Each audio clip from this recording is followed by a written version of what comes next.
hi friends Kenta अच्छो आपण मैंने सबू आज आम बनामा सिंपल झुनगा भुजा एटा आम झुनगा के पूरा भल से बाछी देछन छोट छोट करी तापर आम कढ़ई रे तेल टिके देदेमा आउ झुनगा के देदेमा तापर आम इने देमा हल्दी पाउडर लंका पाउडर जीरा पाउडर आउ स्वाद अनुसार नून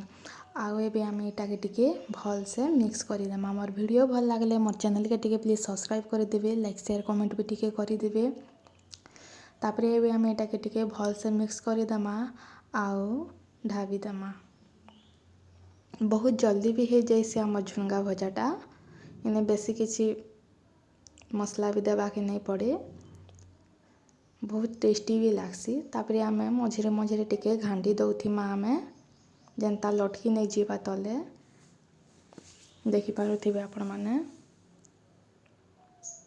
देख मुझे आउ थे घांटी देली आउ ढाबी देवी यहाँ के देख यहाँ पूरा है आसला ना मोर झुनका भजाटा क्या के झुनका भजा भल लागसी जे टिके कमेंट करब प्लीज मते तो बहुत भल लागसी